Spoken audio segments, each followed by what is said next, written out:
Hola, ¿qué tal? ¿Cómo están? Buenas tardes, bienvenidos todos una vez más a la conversa de ARI, de la Alianza Reverde Investiga. Hoy vamos a conversar sobre un tema que realmente es fundamental e importante hablar de él en este momento. ¿Y por qué lo digo? Porque en un país que ha sido gobernado por presidentes, ellos masculinos, donde en esta campaña presidencial tenemos solamente 10 candidatos, pues una de ellas no le permitieron competir.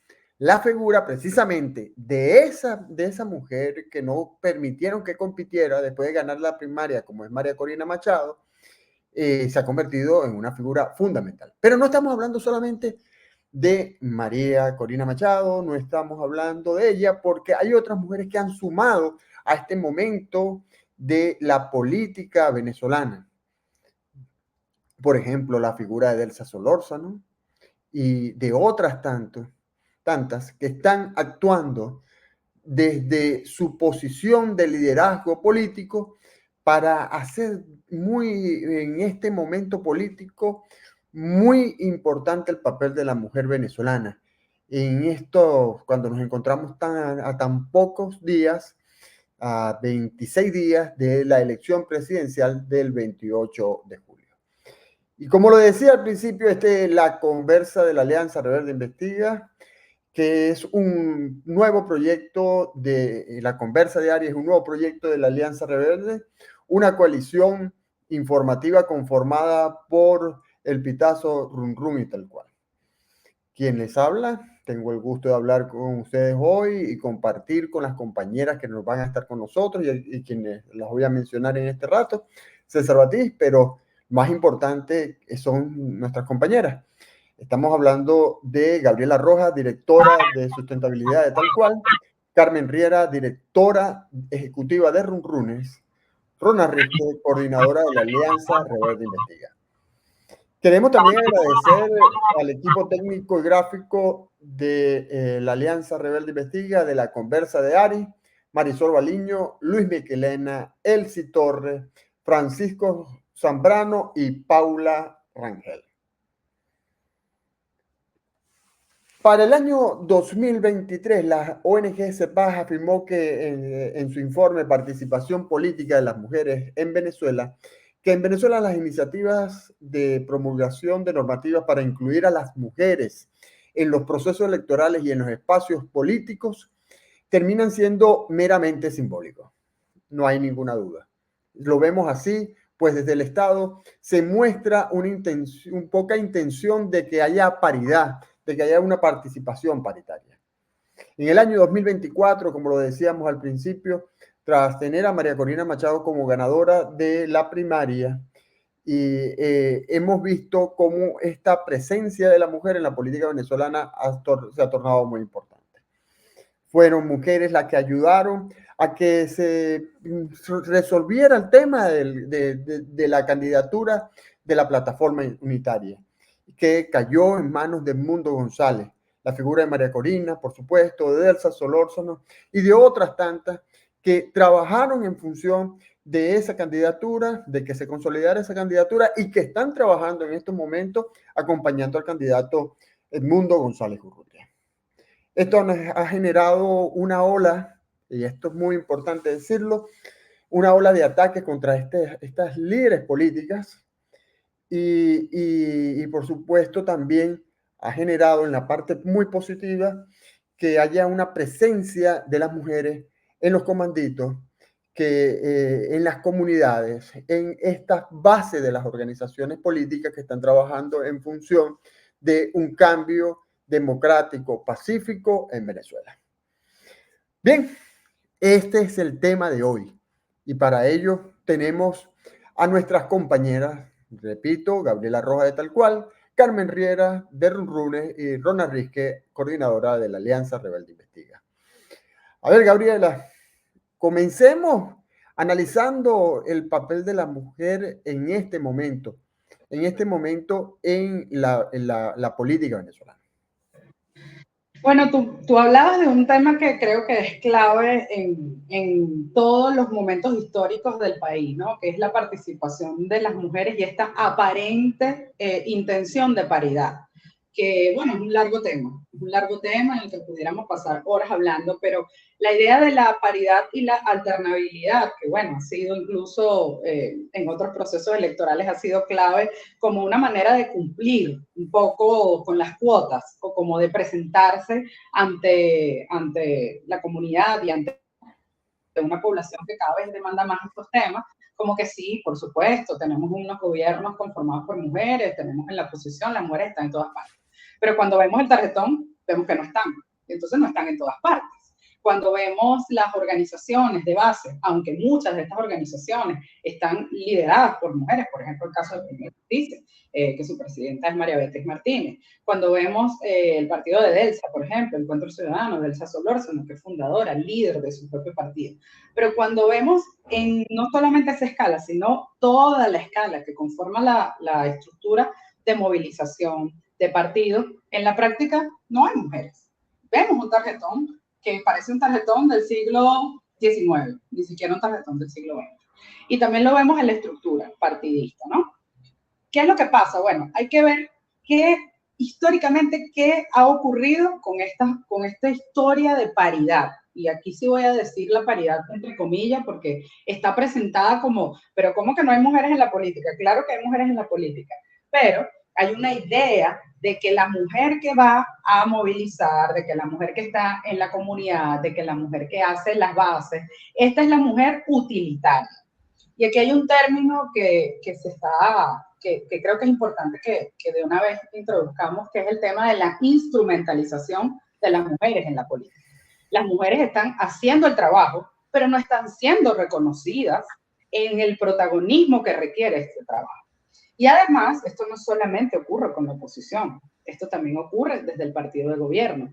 Vemos grandes concentraciones en las que además se reivindica esta figura, pero sigue siendo reivindicada con la misma idea clásica de que es la madre, de que es la mujer, la empujadora, la todoterreno, lo cual es una trampa, porque en la práctica lo que significa es que las mujeres hacen el trabajo, pero igual tienen que cargar con todo el resto de las ocupaciones, organizan las asambleas, pero a las 12 tienen que ir a hacer almuerzo. A ver, A las 5 de la tarde se tiene que ir a hacer la cena. Sí. Y eso creo que es muy importante porque forma parte de una estructura que si no cambia desde la cultura, no va a cambiar en la representación. Gabriela creo que ha dado un marco referencial muy interesante para entender este momento actual y ha hecho el recuento histórico, ¿no? Del papel de la representatividad, de la paridad de la mujer. Y Gabriela hizo mucho hincapié en el tema de la oposición y de los candidatos en este momento, pero también dijo algo del oficialismo. Y es curioso, y aquí quiero preguntarle a Carmen Riera, es curioso porque pudiera el oficialismo decir, pero bueno, nosotros creamos el Ministerio de la Mujer. ¿Qué significa esto? ¿Qué tan importante es? No es en verdad una forma de reivindicar la participación de la mujer en la vida política.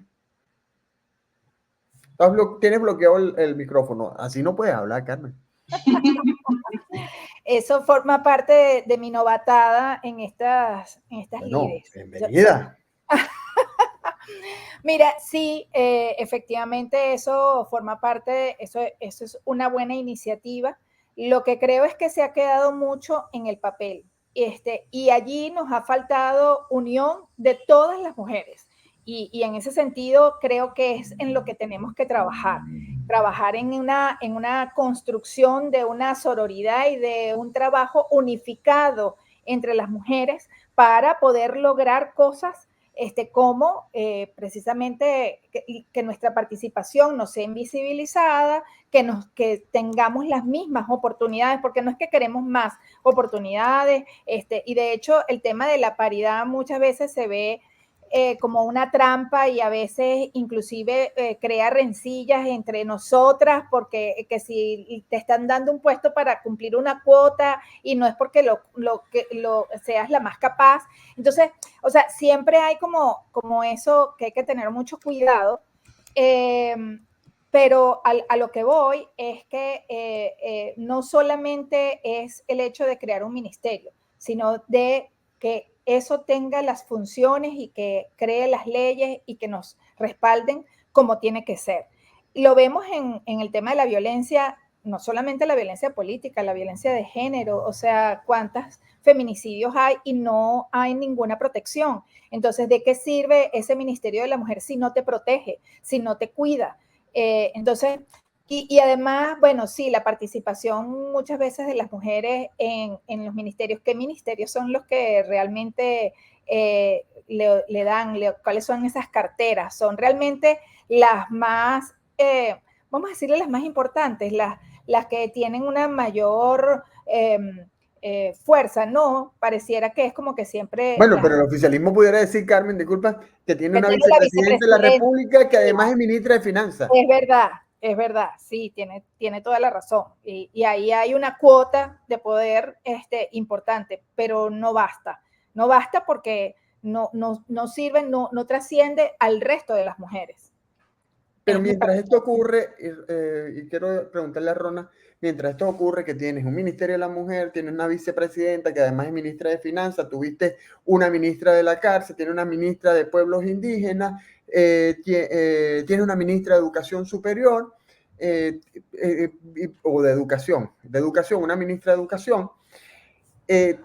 Tú ves, por otro lado, Rona, que a las mujeres de la oposición, desde el oficialismo, le dicen tantos epítetos y adjetivos para descalificarla, como si ellas no tuvieran el mismo derecho que tienen las que están en el oficialismo.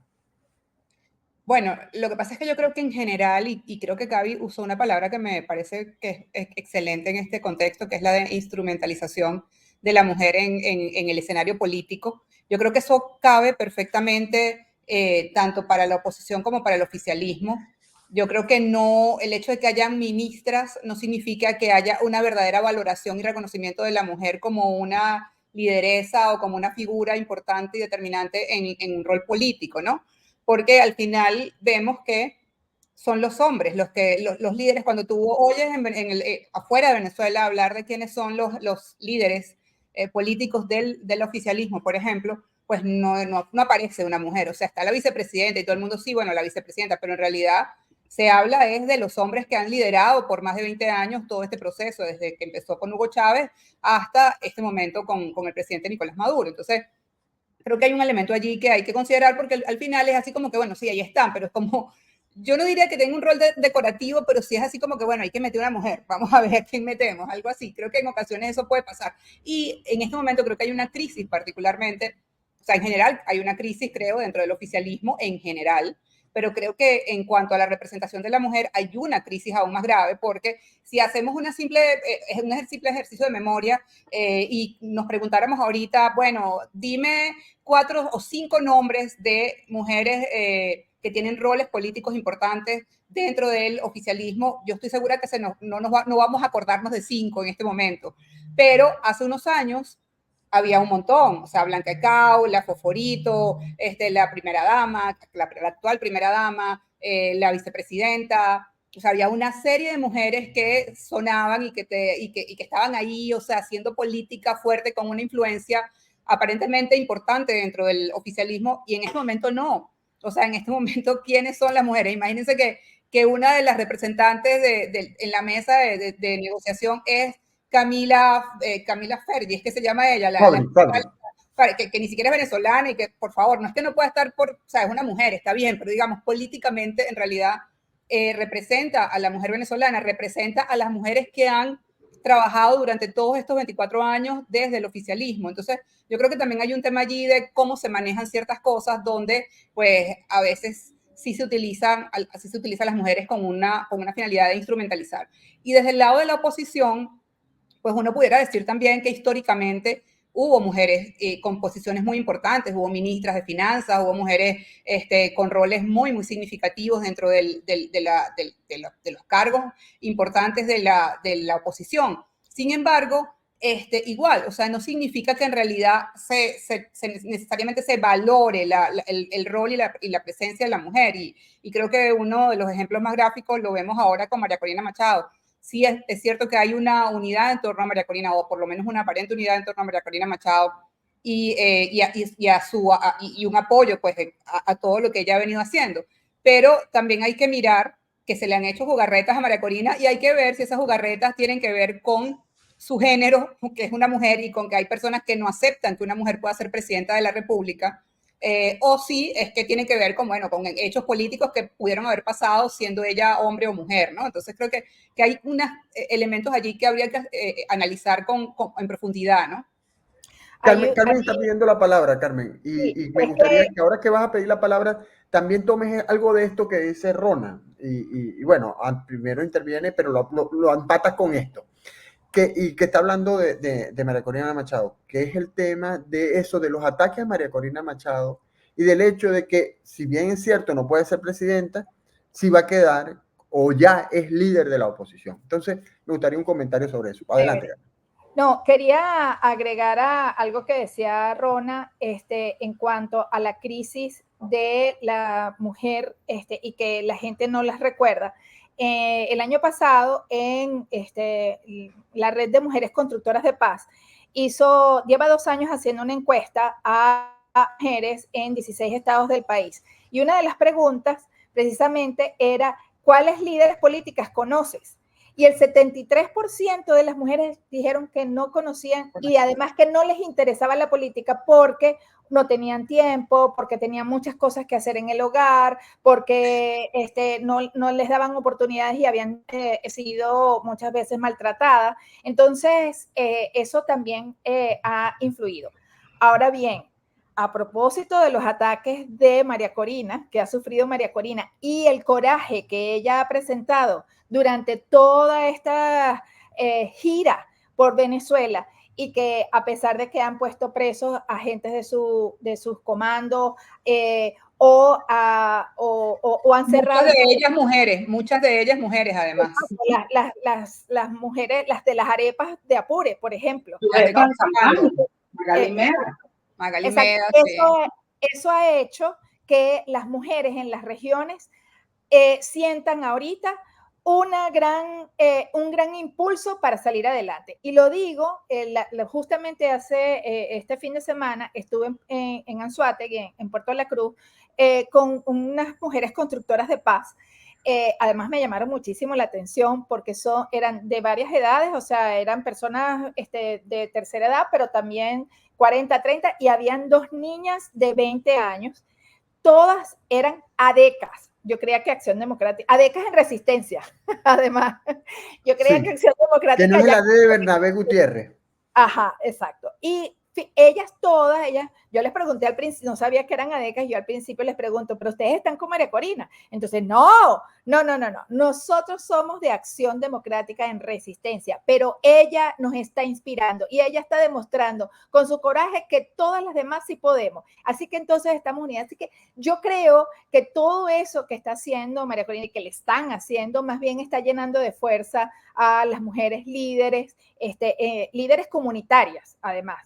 En las regiones, y eso creo que es poderosísimo. ¿Gaby? Sí, yo voy a echar 2 cuentos, porque me voy a poner anecdótica. Está poniendo buena la cosa, voy a echar cuento. Para que entendamos un poco cómo funciona esto, mira.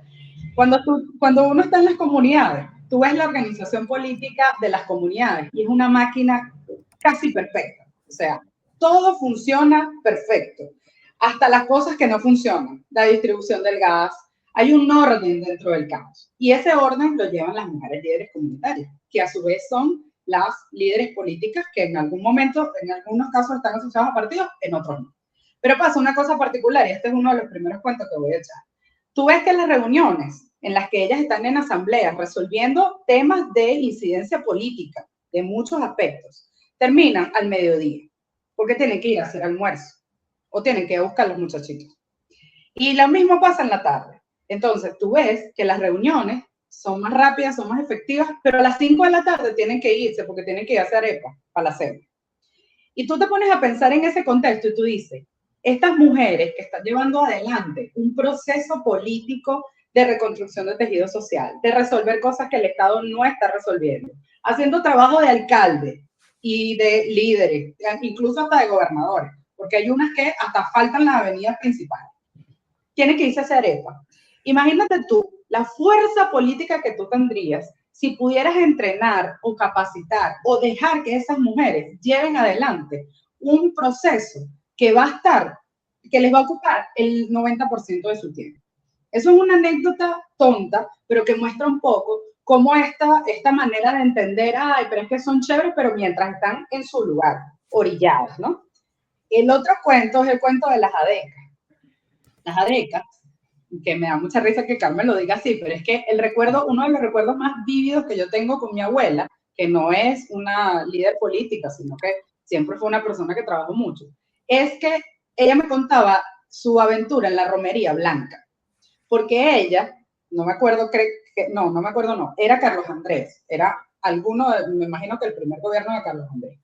Y ella decía que una de las cosas más importantes que ella le había pasado era haber participado en la Romería Blanca, porque Carlos Andrés llenó el nuevo circo de Caracas, no sé qué año, pues yo no había nacido, pero imagínate, esos eran mis cuentos de infancia, mis cuentos de ir a dormir, que había llenado el nuevo circo de Caracas con mujeres del movimiento político de AD y que no cabía, o sea, era una cosa desbordada. Estamos hablando de que en la Romería Blanca, en el momento de fuerza más grande que pudo haber tenido AD como movilizador, llenaba escenarios como el nuevo circo de Caracas de mujeres, y esas mujeres sí eran líderes políticas. Y tú te pones a pensar en eso que decía Carmen. ¿Cómo no vamos a recordar 5 líderes políticas cuando hay una participación de historia que llena estadios de mujeres en participación política? ¿Por qué no las recordamos? ¿Porque no están participando o porque no están siendo reconocidas en el protagonismo que efectivamente tienen? Yo creo que ese es el punto. El punto no es que no haya mujeres en la política, es que hay un uso de esa fuerza que es súper importante y súper movilizadora, y los políticos lo saben, porque no llegan a ninguna comunidad buscando al hombre, llegan buscando a la que manda, a la que mueve, a la que moviliza, para que haga el trabajo. Y efectivamente, a estas alturas, no podemos recordar 5 nombres que pudieras decir, estas son 5 o 10 mujeres en movimientos políticos importantes que hayan tenido cargos específicos o que hayan podido ser tan fuertes o tan sólidas como una figura como, no sé, pudiéramos hablar en este momento de María Corina Machado, pero años atrás. O sea, eso da mucho que pensar. Y por ahí un poco la historia de que la campaña, esta campaña especialmente, me parece más particular aún porque la no nombrada es la que efectivamente se llevó los votos y no está siendo nombrada, está protagonizando una campaña que al final, por alguna razón, como decía Rona, no sabemos si tiene que ver con el hecho de ser política, por el contexto en el que estamos o porque es mujer, no está cobrando su propio esfuerzo, o sea, su propio esfuerzo lo está poniendo al servicio de otros, y todos esos otros son hombres. Yo creo que eso es importante que no lo dejemos de lado, porque bueno, uno nunca sabe. No hemos tenido esta situación hasta el momento de una prohibición por el hecho de ser mujer, pero es momento de revisar qué está pasando, si esta movilización política es tan grande, ¿por qué las mujeres no están protagonizando en los espacios en los que sí están participando? Gaby, voy a tomar tu reto y te voy a decir 6 nombres. Lolita Niguel de Castro, gobernadora del estado Zulia. César, eso no vale, tienes un rato ahí pensando. Claro, pero no voy a interrumpir a Gaby. Rápido. Lolita Niguel de Castro, Irene Sáez, Isola Roja, Paulina Gamus, Argelia Laya y Aide... Mercedes Briceño. La copellana. Marisa Izaguirre, la ministra. Claro. Caldera, que fue ministra de Chávez también. Ismenia de Villalba. Hay muchísimas. Desde la Villa de Ismenia, que decían.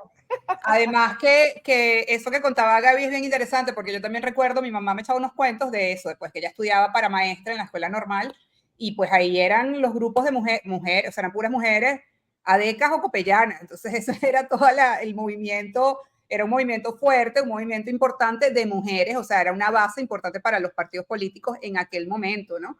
Entonces, bueno, no significa que no lo sean ahora, pero digamos que uno esperaba que la cosa creciera más, pues, que fuera más visible, que fuera más reconocida, ¿no? y no necesariamente es eso lo que vemos. Y en el caso de María Corina, no es solo María Corina, o sea, vemos como todo ese grupo, incluyendo a Adelsa, Solórzano, y como hay una gran cantidad de mujeres trabajando en función de la candidatura de un hombre o de las personas que puedan quedar allí.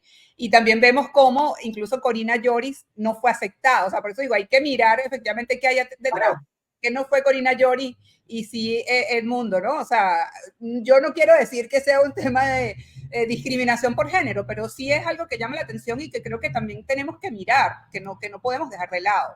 Creo que forma parte de las cosas que hay que analizar en este contexto que estamos viendo ahorita. O sea, en lo que sale Corina Lloris, acapara la atención, aglutina un gentío, todo el mundo se emociona con la señora, con la abuela, etcétera, y bueno, y resulta que pues también la despachan así de un plumazo, ¿no? Por cierto, estábamos viendo en escena a alguien que ya mencionaron y que fue muy importante al momento de decidir la candidatura de Edmundo González, como es María Beatriz Martínez, la secretaria general del partido Primero Justicia. Bien. Sí, bueno, aquí está también Corina Lloris con María Corina, pues mujeres, ahí sí. Está Delsa. Sí, a ver, y veamos este escenario. Si la oposición gana, si Edmundo González gana, ¿cuál debe ser el papel de las mujeres? Y digo, y lo pregunto, políticamente, socialmente, y para que se encarguen las tres de decirlo. Y finalmente, en el tema de la reconciliación, el perdón, la justicia. A ver, ¿quién comienza? Políticamente. Dale, Carmen, tú que eres de constructoras de paz. Adelante, Carmen. Bueno, yo creo que lo primero que hay es que tratar de encontrar puntos en común para poder avanzar. En la medida en que sea blanco y negro, no vamos a encontrar vías. Y el tema de la reconciliación y el tema de la justicia, pues tiene que ver como más bien, el otro día estábamos en una reunión y hablaba más bien de reconstrucción, ¿no? Y de institucionalización. Entonces, en esa reconstrucción y en esa reinstitucionalización hay que buscar, y en eso las mujeres somos cohesionadoras, buscamos la mejor solución para todos, porque como mujer, como madres, la mayoría, bueno, yo no soy mamá, pero soy tía, uno busca siempre el bien de la familia, el bien común, no tanto el bien individual. Y creo que allí las mujeres, como constructoras de paz, lo que tenemos que buscar es eso, puntos en común que nos ayuden a todos a vivir juntos, a buscar ser justos, a buscar la justicia y a buscar una reconciliación que bastante falta nos hace, ¿no? Gaby, socialmente, la mujer en un escenario de triunfo de Edmundo González.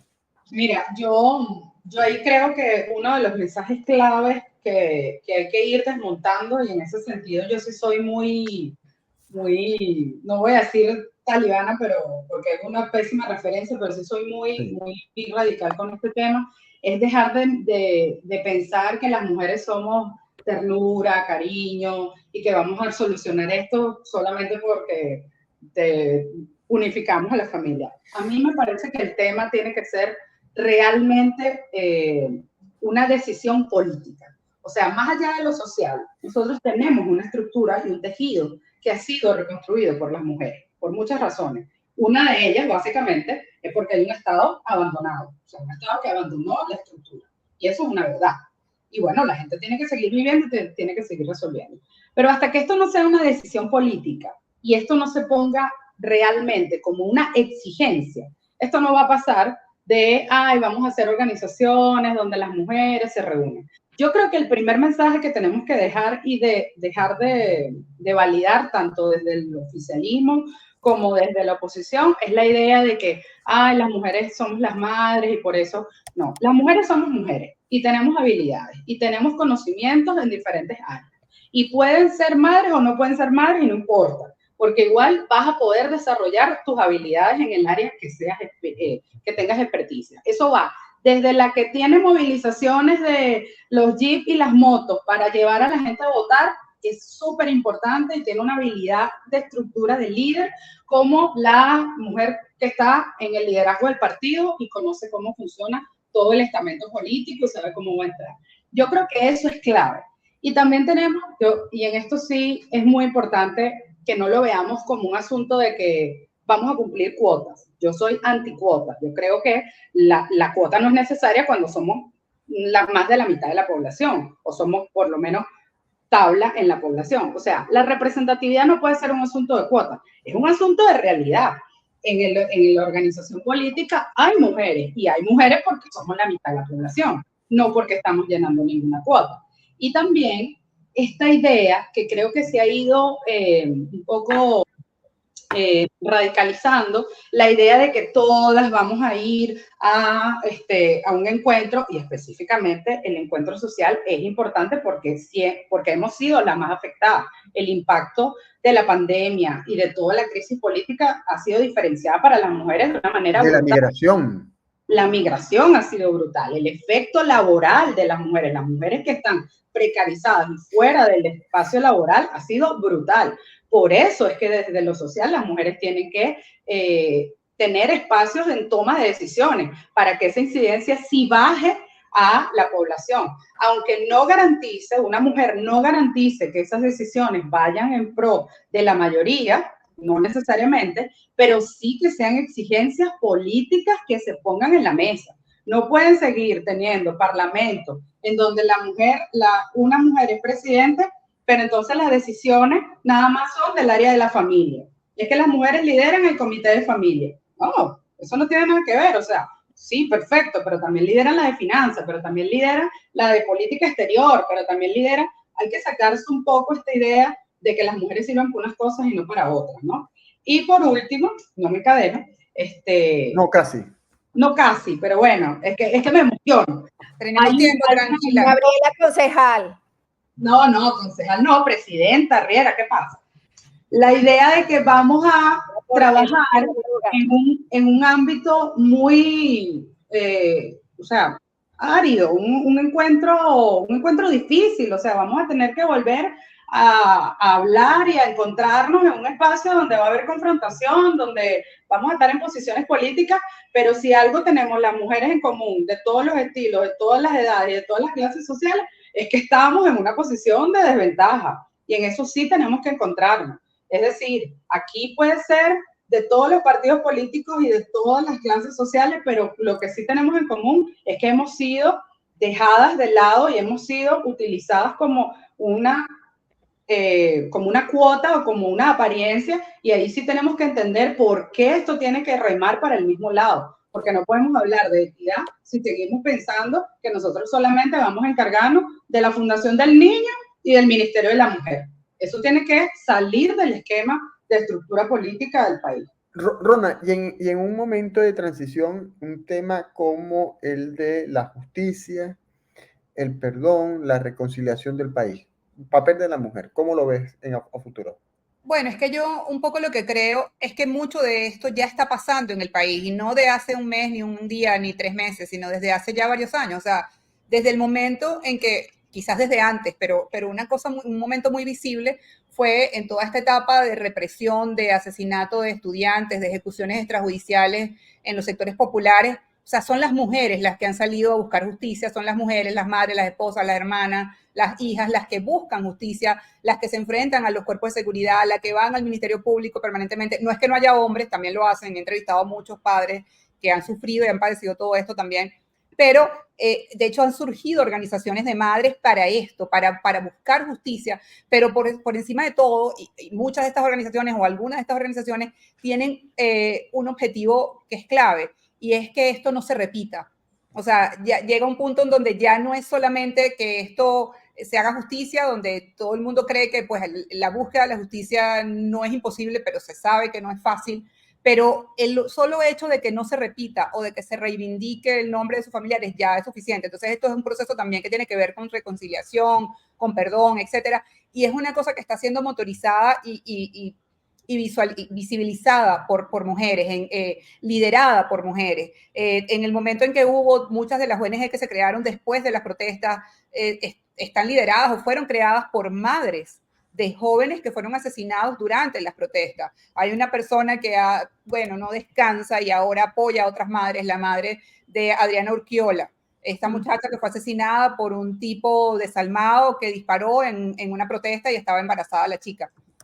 Entonces, lo que quiero decir es que la figura de la mujer en Venezuela y en los últimos años, en estos años de represión y de agresiones por parte del Estado hacia la gente, hacia los ciudadanos, pues han sido las mujeres quienes han llevado mucho de lo que es la defensa de los derechos, la búsqueda de la justicia, la búsqueda también de que estas cosas no se repitan, la búsqueda de que esto llegue a instancias internacionales y pueda ser investigado, la búsqueda de que esto no...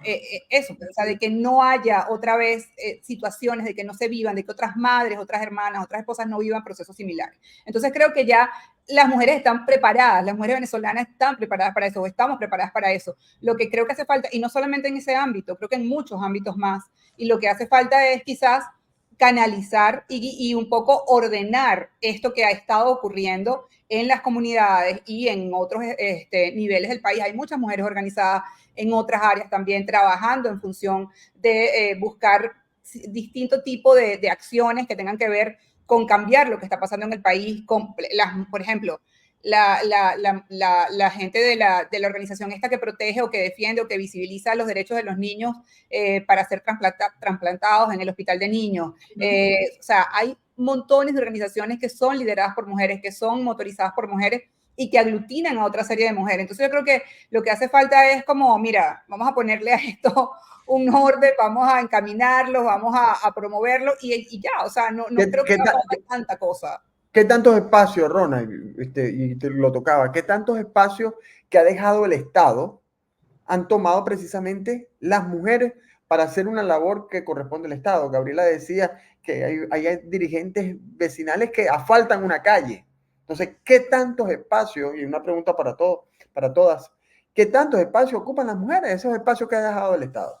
Bueno, eso, la búsqueda de cómo resolver los trasplantes para tu hijo, la búsqueda de cómo conseguir justicia para tu hijo, la búsqueda de, o sea, el tratar de visibilizar a los responsables de ejecuciones o asesinatos para que no sigan matando gente, a los responsables de las torturas, o sea, todo este tipo de luchas lo han emprendido y lo han liderado mujeres en Venezuela en este momento. El tema por los servicios, por el gas, por la gasolina, por la falta de agua, o sea, por la electricidad. O sea, cada vez que vemos una protesta de este tipo, hay una mujer o hay muchas mujeres liderando todo esto. Acabamos de ver una huelga impresionante de personas privadas de libertad y por supuesto que había mujeres allí también intentando hacer valer sus derechos. Entonces creo que lo que está pasando es que tenemos también nosotros, quizás desde los medios, es visibilizar esto, o sea, visibilizar también el rol de las mujeres y una vez que si se da un cambio político en el país, pues entender que esto está allí y no ignorarlo y no agarrar y vamos a ver qué vamos a construir. No, hay una construcción ya hecha.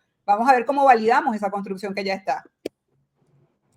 A propósito de eso, el tema del rol de los medios y cómo debemos cada vez más tener informaciones con enfoque en género, que bueno, Gabriela es una maestra en eso, nos ha enseñado a varios y somos muchos los medios los que ya estamos tomando esa opción. César se fue.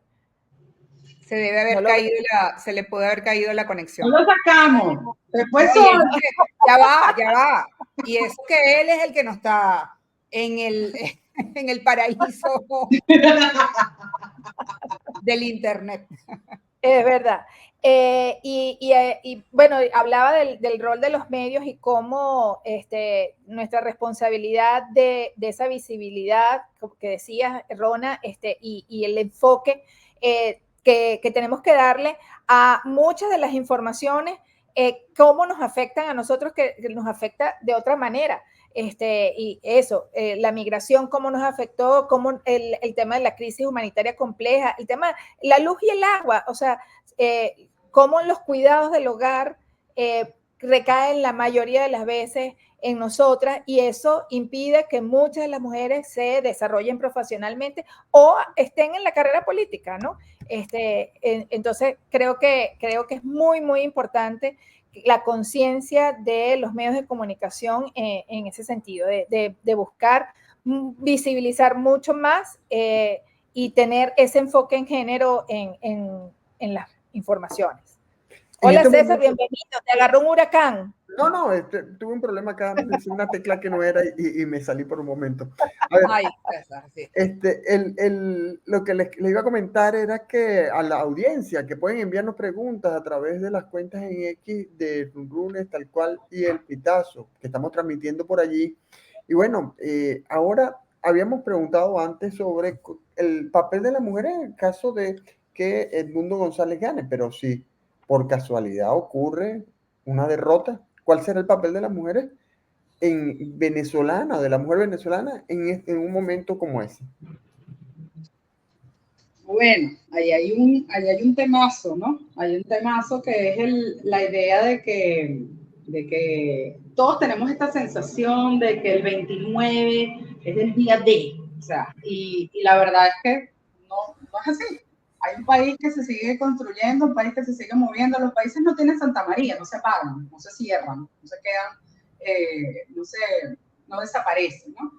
Yo soy muy creyente, muy partidaria de la idea de que el tema político, lo que no se habla no existe, lo que no se enuncia, lo que no se nombra no existe. Hay que dejar de, y esto es algo muy importante desde los medios de comunicación, como lo decía Carmen, hay que dejar de seguir el juego de que esto es un gobierno feminista y no sé qué, que es lo menos feminista. Yo creo que este es el gobierno menos feminista de la historia de la humanidad. Pero han jugado con ese discurso. Y al jugar con ese discurso han ganado algunos espacios de legitimidad, ¿no? Aparente. Yo creo que mencionar cómo esta crisis ha dejado a las mujeres en una situación de vulnerabilidad mucho más alta de la que tenía hace 20 años, pero además que compromete a nuevas generaciones, es clave. Y bueno, efectivamente, si ocurriera este escenario que dice César, bueno, hay que hacérselo ver a quien ha sido responsable de una gestión durante dos generaciones prácticamente, ¿no? Porque esta generación está formando a una nueva que va a ir a votar en nada y va a tener que salir a resolver problemas que son herencias. Y creo también que es muy importante que cada vez que hablemos de eso que mencionábamos al principio de las mujeres, bueno, sí, llegó un momento que aquí tuvimos, Silvia Flores era presidenta del Parlamento mientras Luis Ortega Díaz era fiscal y Luisa Estela Morales era presidenta del TSJ. Eso ocurrió en algún punto. Tibisay, ¿no? Y Tibisay Lucena era la presidenta del Consejo Nacional Electoral, es decir, que los poderes, la representación de los cuatro poderes públicos, de estos cuatro poderes, estaban en manos de mujeres. Ajá, pero ¿qué significó eso para las mujeres efectivamente? Nada, no significó nada. No hubo mayor búsqueda ni mayor equidad en la justicia. No hubo una garantía de participación y de paridad y alternabilidad en los procesos electorales. No hubo una legitimación de las candidaturas en donde se garantizara que las mujeres llegaran a los cargos. Entonces, bueno, hay que exigírselo a quien esté, y quien va a estar en el escenario en el que preguntaba César es el que no le puede echar la culpa a nadie. Tiene 25 años para atrás. Cuando yo llegué, yo no votaba, y ahora ya no sé cuántas veces he votado, pero en 2 años vota mi hija. Entonces es otra generación a la que tienen que rendirle cuenta, ¿no? Sí, y precisamente en estos 25 años se ha avanzado, o realmente, vamos a decirlo de una vez, se ha avanzado muy poco en los derechos reproductivos de la mujer, se ha avanzado muy poco en la higiene menstrual, por ejemplo, y es más, se ha retrocedido, porque antes comprar las toallas sanitarias era mucho más económico, comprar las pastillas, poner el control de natalidad, pero también el control prenatal y el control de niños sanos. Todo esto es un deterioro que ha ocurrido, se ha avanzado muy poco, y cuando es un gobierno que se dice de izquierda.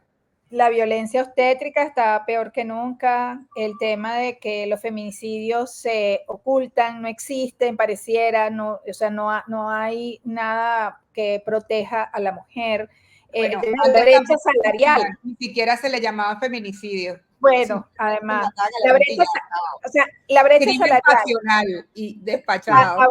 Además, la brecha salarial, o sea, como todos los países saben cuánto tiempo o cuánto falta o cuánto es la brecha salarial que existe entre hombres y mujeres, y aquí, como no hay cifras de ningún tipo, ni siquiera podemos decir eso. O sea, el Ministerio de la Mujer ni siquiera ha dicho qué tanto tenemos que trabajar las mujeres para alcanzar a los hombres en cuanto a salario. O sea, por lo menos quisieran eso, ¿no? Y ni siquiera. O sea, yo lo que pasa es que creo que nosotros tenemos un problema, que lo tenemos en todos los sentidos como país, y es que, bueno, nosotros dejamos hace mucho tiempo de ser un país normal, o sea, no puedes hablar de una brecha salarial en Venezuela porque en realidad el salario, ¿cuál es el salario para cualquier persona, sabes? O sea, básicamente el concepto de salario creo que existe solo en la teoría. Las empresas, entonces, hay empresas no, pero, que hay. Pues, claro, pero igual, o sea, cuando hablamos del país, o sea, las empresas son unas empresas, pero en realidad en este país masivamente la gente trabajaba para instituciones del Estado, lamentablemente, no es que eso sea una cosa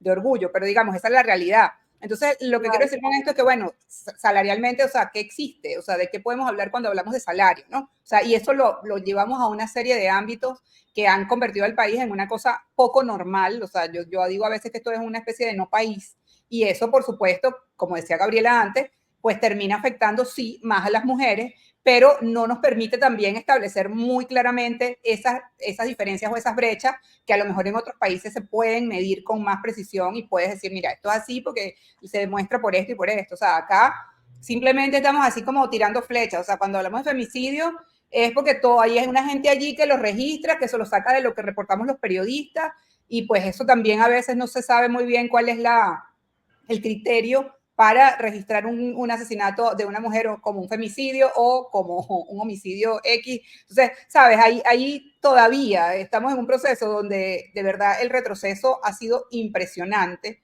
donde cuando decía Gabriela esto de que todas estas señoras eran las que dirigían los poderes públicos, bueno, sí, efectivamente, y eso era más visible, o sea, por lo menos se veían más mujeres en roles de liderazgo dentro del oficialismo. Pero además también hay un elemento allí, y es que estas mujeres en realidad terminaron siendo las mandaderas o sea, y la mandadera de hombres, porque los jefes arriba, hombres, y entonces esta le reportaba a no sé quién y la otra no sé qué más, pero en realidad ellas tomaban decisiones. Por eso es que no hubo ningún avance en participación en nada más, porque en realidad eran personas que representaban a alguien o los intereses de alguien que eran hombres además en ese momento y que, bueno, siguen siendo hombres.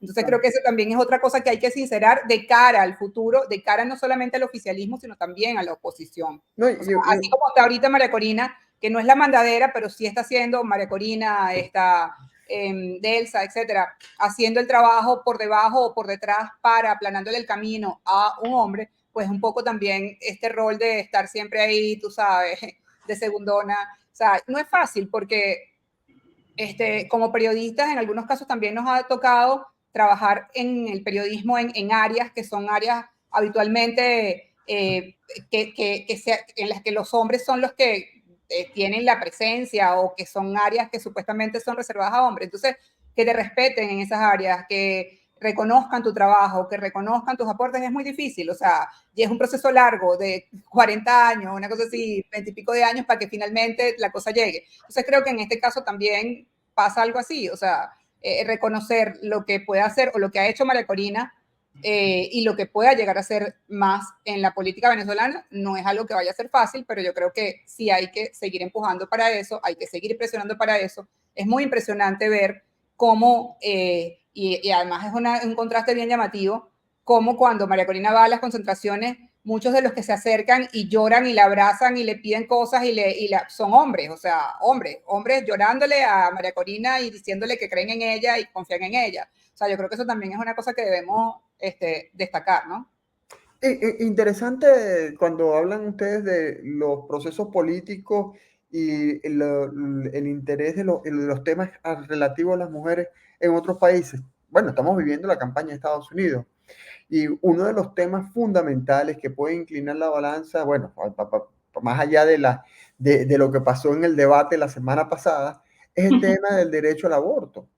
Esto puede, por un lado, Trump tiene la presión de los grupos evangélicos, y por otro lado tiene la presión de gente que es republicana, que está a favor del derecho al aborto, y están los demócratas que están a favor del derecho al aborto. En Venezuela, este es un tema que incluso es caca, y que cuando lo hemos preguntado a los candidatos, que nosotros logramos entrevistar a 9 de los 10 candidatos, algunos reconocían que no estaban de acuerdo y otros decían, bueno, la decisión la deben tomar la Asamblea Nacional, debe hacerse una consulta amplia y que allí se tome la decisión. Pero lo cierto es que en 25 años eso no ha sido un tema de discusión. ¿Cuál candidato te faltó antes de que sigamos con la Nicolás respuesta? Maduro. El candidato Maduro. Nicolás Maduro, que ni Solamente siquiera... para saber y Igual a nosotros, igual. Nos debo en visto. Sí. Mira, pero sobre eso, quería hablar de lo que tú decías, de eso que decía Rana, que no vivimos en un país normal. Eso es lo que pasa cuando no vivimos en un país normal. Claro. ¿Cómo vamos a hablar de temas del siglo XXI? Claro. Si estamos resolviendo el agua. Claro. Si estamos usando las bombonas de gas en la moto para poder comer. O sea, claro, eso es lo que pasa. Organizando el plan. Claro, y esto al final, a quien afecta más es a la mujer. O sea, esa brecha se abre más a partir de situaciones como esta, pues.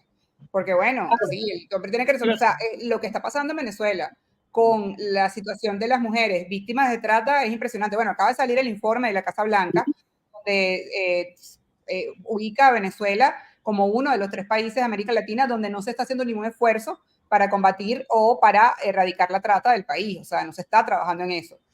Ojo, se han creado organizaciones, incluso oficinas dentro de la Policía Judicial, pero lo que se hace es mínimo en comparación a lo que está ocurriendo en la realidad, ¿no? Entonces eso es un elemento, o sea, un factor también que es determinante, o sea, ¿por qué las mujeres son víctimas de trata con tanta facilidad en Venezuela? O sea, el próximo año...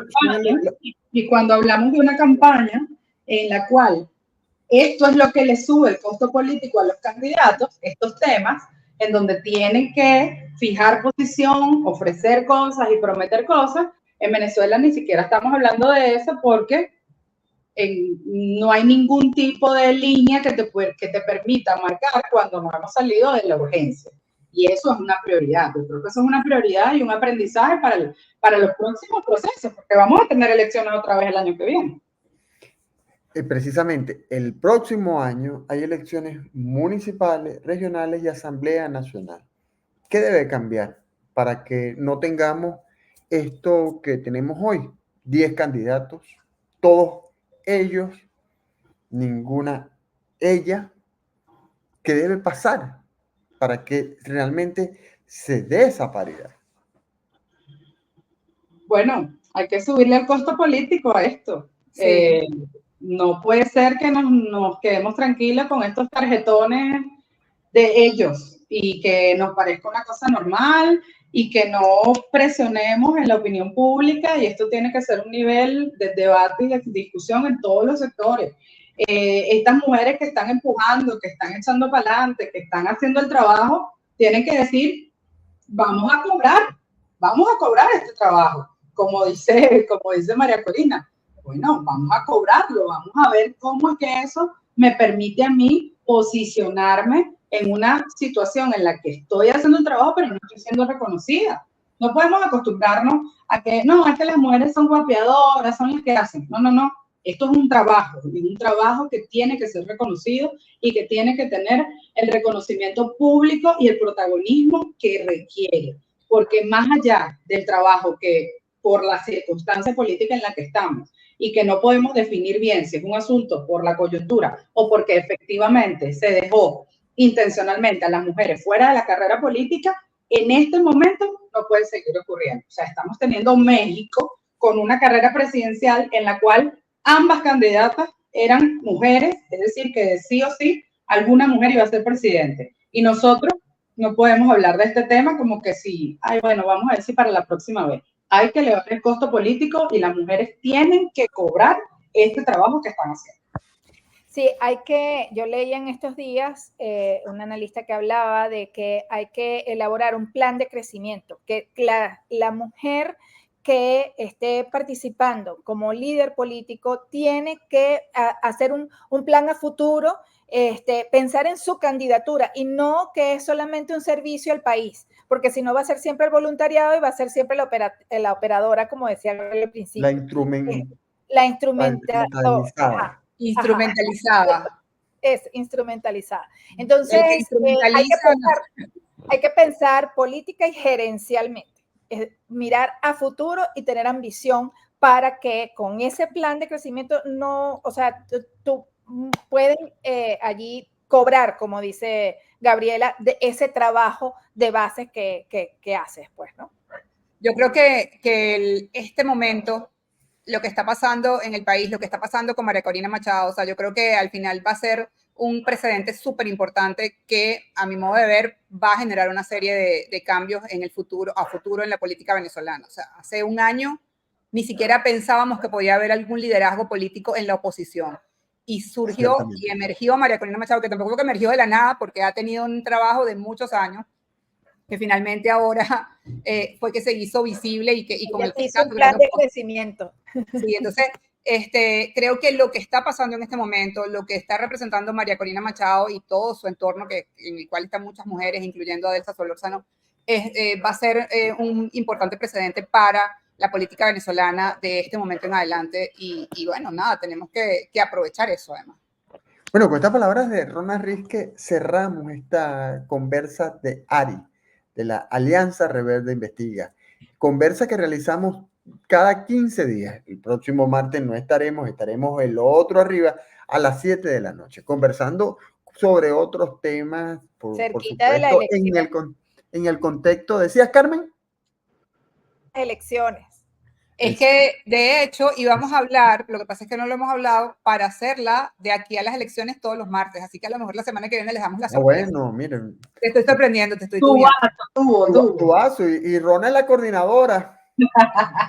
Rona es la que manda. Yo me callo y nada más asisto para venir a hablar acá y conversar con ustedes, que me encanta conversar con mis colegas periodistas, con los colegas periodistas y por supuesto con la audiencia que nos ha acompañado, más de 6,000 personas que se han conectado con nosotros el día de hoy.